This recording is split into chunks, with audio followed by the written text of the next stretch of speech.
Very good morning, class 8th students. I hope you all are fine at home and studying well your subjects. Okay, English you all are studying well, and today we are going to start a new chapter in your English literature subject, that is chapter number 7. Okay, so आज हम लोग new chapter शुरू करेंगे, chapter number 7 English literature में. And chapter number 7 is the rose still grows. रोज मतलब गुलाब, सबको पता है हिंदी में रोज को गुलाब कहते हैं. A kind of flower, ठीक है, एक प्रकार का फूल है. तो this is a poem and it is written by A.L. Frink. Okay, so this is written by A.L. Frink. किसने लिखा भाई? A.L. Frink.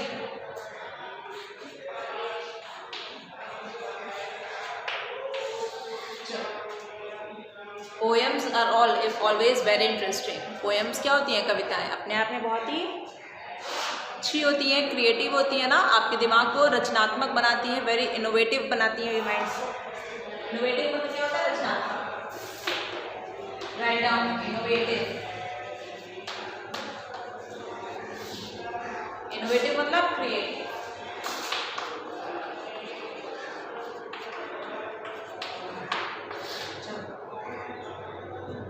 So first of all, everyone should open the book and come to page number 44. सारे बच्चे page number 44 पे आ जाएं. In your book, evoke. Okay, I hope everyone has opened his book. Okay, the rose still grows. अब रोज क्या है? गुलाब. Still मतलब अभी भी, grows मतलब बढ़ना, ठीक है, इंक्रीमेंट, उसके चीज़ में बढ़ोतरी होना, किसी भी चीज़ में. तो इस पोएम में हम लोग क्या पढ़ने वाले हैं? Let's first of all understand that since we don't know what is ahead of us we hesitate to take the steps. Similarly we hesitate to accept challenges because we are unaware of the result.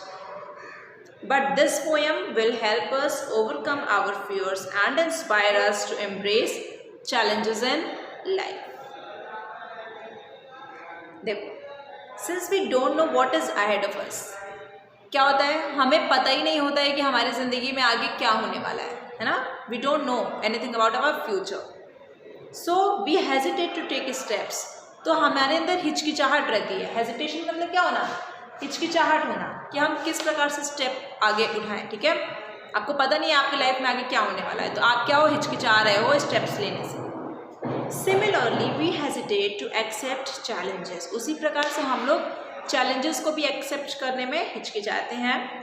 Because we are unaware of the result, क्योंकि हमें result के बारे में पता ही नहीं होता है कि हम पास होंगे या फिर फेल होंगे, है ना. हमें कुछ रिजल्ट के बारे में नहीं पता है, तो इसलिए हम लोग चैलेंजेस को भी एक्सेप्ट नहीं करते हैं. But this poem will help us overcome our fears and inspire us to embrace challenges in life. लेकिन यहाँ पे जो पोएम दी गई है आपको, ये क्या करेगी? ये आपको हेल्प करेगी, आपको मदद करेगी, ताकि आप अपने अंदर जो आपको डर की भावना है ना, वो ख़त्म हो जाए. और आपको ये इंस्पायर करेगी. इंस्पायर मतलब आपको मोटिवेट करेगी, है ना, आपको पॉजिटिव डायरेक्शन में ले जाएगी, ताकि आप अपने लाइफ में चैलेंजेस को एम्ब्रेस करो, एक्सेप्ट करो. चलो, तो we are going to first of all understand this.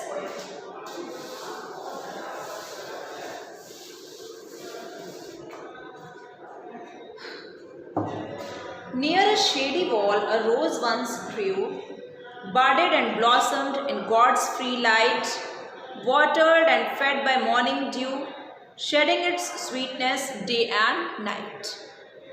Near a shady wall. Shady wall मतलब, शेड मतलब क्या होता है? परछाई ना. शेड मतलब क्या हो गया? परछाई.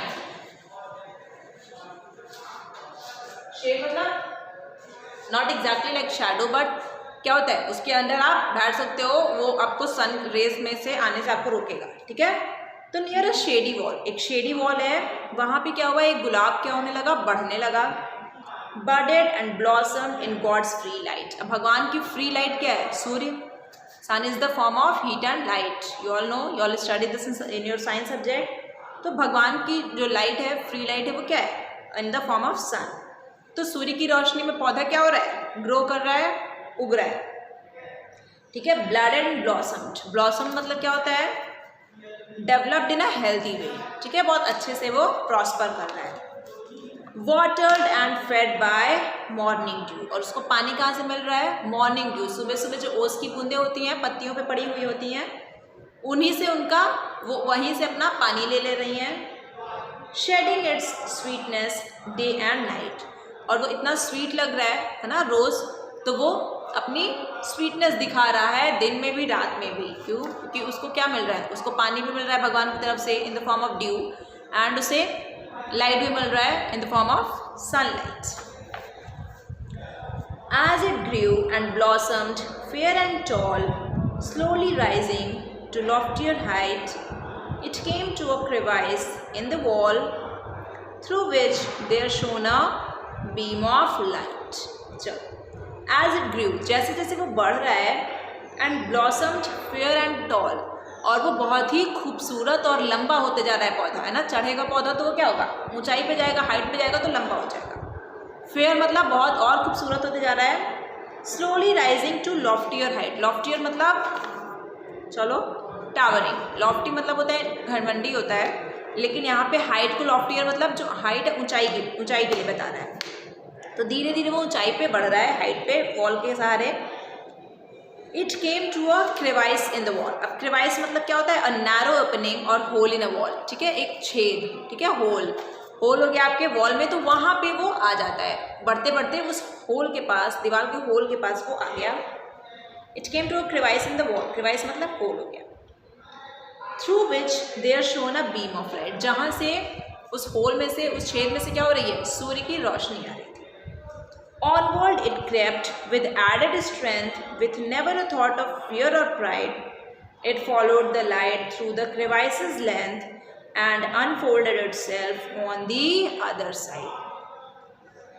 Onward it crept, ये और भी ऊंचा चढ़ते जा रहा है, with added strength, अपने अंदर और भी ज़्यादा इसके स्ट्रेंथ आ गया, पावरफुल हो गया, स्ट्रॉन्ग महसूस कर रहा है ये।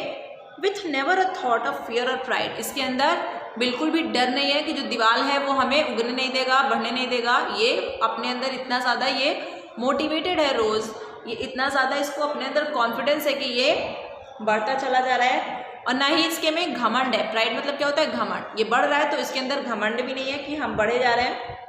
It followed the light through the crevice's length, अब जो छेद है दीवार में उसके द्वारा क्या हो रहा है, उसके द्वारा जो सन की रेज है वो इस पर डायरेक्टली फॉल हो रही है, तो वहाँ की लाइट को भी ये क्या कर ले रहा है, कंज्यूम कर ले रहा है, मतलब उसका भी यूटिलाइज कर रहा है ये।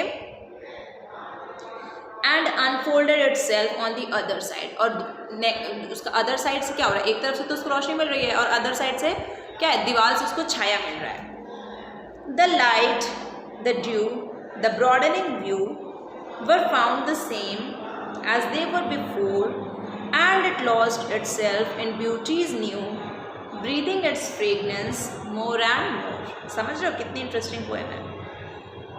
देखो, the light, the dew, the broadening view, जो लाइट है दैट मीन्स सनलाइट, ड्यू जो ओस की बूंदें हैं, और ब्रॉडनिंग व्यू मतलब जो दीवार का आपको व्यू दिखाई पड़ रहा है, चौड़ा दीवार है वो, ये क्या है, वो फाउंड द सेम, वो तो सेम रोज़ रोज़ दिखती हैं आपको, सेम उसी तरीके से आपको सूर्य की रोशनी वहाँ पे दिखती है, उसकी बूंदें दिखती हैं, दीवार दिखती है ना, एज दे वर बिफोर, जैसे कि वो पहले हुआ करते थे। बट रोज़ क्या है, and it lost itself in beauty's blue, लेकिन रोज़ वैसे ही नहीं दिखता जैसे पहले दिखता था, वो रोज़ और खूबसूरत होते जा रहा है और बड़ा बड़ा होते जा रहा है, क्योंकि वो ऊँचा चलते जा रहा है, तो रोज़ जो होंगे वो क्या होंगे, बड़े बड़े होंगे। Breathing its fragrance more and more, और उसकी जो फ्रेगरेंस है दैट मीन्स उसकी जो महक है, ठीक है, उसकी जो गुड स्मेल है, फ्रेगरेंस, वो क्या हो रही है, और भी ज़्यादा दिन पर दिन बढ़ती जा रही है। Shall claim of death cause us to grieve and make our courage faint to fall, nay let us faith and hope to see, the rose still grows beyond the wall. Shall claim of death cause us to grieve and make our courage faint or fall. देखिए कितनी बड़ी बात कही जा रही है यहाँ पे, क्या हम लोगों को, वी ह्यूमन बीइंग्स, अगर हमें ये पता चल जाता है, हमें तो ये पता ही है कि कल को हमको मरना है, तो क्या ये मरने का सोच करके हम दुख में बैठ जाएं, हम कुछ करें ना, हम अपने कर्तव्यों को छोड़ दें? क्या लिखा है, shall claim of death causes to grieve. क्या मरने के बारे में सोच करके कि हमारा जीवन एक दिन ख़त्म हो जाएगा, इसके बारे में हम दुख में इसी टाइम से सराबोर हो जाएं? क्या दुख में के मारे बैठ जाए, कोई अपने कर्तव्य को भूल जाए? एंड मेक आवर करेज फेंट और फॉल। और हमारे अंदर जो हिम्मत है ज़िंदगी जीने का, जो हमारे अंदर तरीका है, सलीका है ना, हमारे अंदर जो स्किल्स हैं, क्या हम उसको सबको भूल जाएं? हमारे अंदर जो हिम्मत है कि हम नहीं भाई, हम गिरेंगे नहीं, हम जिंदगी में आगे बढ़ते जाएंगे, क्या हम उसको छोड़ दें? नहीं, कभी नहीं। Let us faith and hope receive. हमेशा हमें अपने ऊपर खुद पर भरोसा रखना चाहिए, होप होना चाहिए कि नहीं, हम अपने लाइफ में आगे ही जाएंगे। एक दिन तो सबको मरना है, लेकिन हम अपनी ज़िंदगी में कुछ ऐसा करके जाएंगे कि हमारे जाने के बाद जो दुनिया है वो हमारे बारे में याद रखेगी, ठीक है? क्योंकि हम लोग जन्म लेकर के सिर्फ ऐसा नहीं है कि सिर्फ खा पी के मर जाएंगे। हम लोग इसके लिए तो आए नहीं है इस दुनिया में, इस पृथ्वी पर हम लोग कुछ करने के लिए आए हैं, कुछ अचीव करने के लिए आए हैं, इस दुनिया वालों को कुछ देने के लिए आए हैं। The rose still grows beyond the wall. जिस प्रकार से जो रोज़ था उसको दीवार ने क्या किया, दीवार उसके लिए एक हर्डल साबित हुआ, एक उसके लिए परेशानी क्रिएट कर रहा था कि वो उसको बढ़ने नहीं दे रहा था, है ना। That created an obstacle for the rose not to grow further. But क्या हुआ, रोज़ इतना हिम्मती था, उसने ये कहा कि नहीं, मैं तो बढ़ूंगा ही, मैं तो अपनी ज़िंदगी को जीऊँगा ही, है ना। वो बढ़ता चला गया, ठीक है। Scattering fragrance far and wide, वो अपने महक को और भी ज़्यादा दूर दूर तक छोड़ रहा है, लोग दूर से ही महक ले रहे हैं रोज़ को और उनको बहुत अच्छा लग रहा है। Just at they did in days of yore, जैसा कि वो, योर मतलब क्या होता है, ऑफ फॉर्मर टाइम्स, फॉर्मर मतलब प्रीवियस, प्रीवियस मतलब पहले का, ठीक है। तो पहले जिस प्रकार से वो अपनी महक को दूर दूर तक भेजता था, वो अभी भी वही काम कर रहा है, as it did on the other side. और अभी देखो, रोज़ जो था इधर से बढ़ना शुरू हुआ था वॉल के इस साइड से, और अभी वो उस छेद में से निकल करके पीछे भी ग्रो होने लगा। इसके हिम्मत को दाद देना चाहिए। मतलब इंसान के लिए चाहे जितनी भी भारी परेशानी आपके सामने खड़ी हो जाए, आप उस परेशानी को लांघ करके, उसको स्किप करके, उसको एग्जिट करके अपनी लाइफ में फर्दर ग्रो करिए। इसका मतलब ये, just as it will forevermore. जिस प्रकार से रोज़ जो है अपनी सुगंध जो उसका है वो बांट रहा है अपने आसपास की दुनिया में, बहुत दूर दूर तक बांट रहा है, पहले भी बांटता था, अभी भी बांट रहा है, और वो हमेशा ही बांटता रहेगा। एवर वो मोर मतलब हमेशा, ठीक है। तो ये जो पोएम है, यहाँ से आप लोगों को क्या शिक्षा मिलती है, what is the moral of this poem? Moral क्या है इस पोएम का,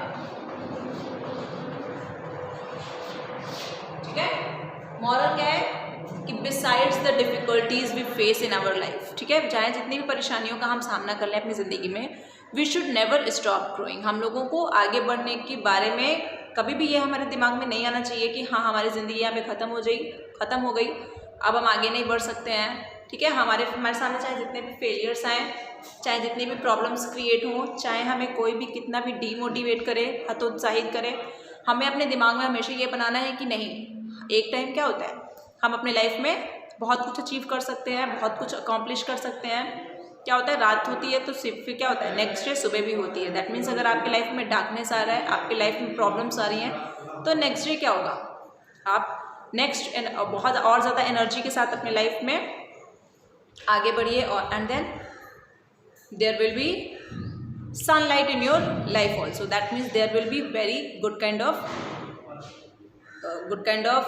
creativity in your life, okay, good kind of positive vibes in your life, okay class. So with this we are ending with this chapter, and the question and answers we will do in the format of PDF, okay class 8. Thank you.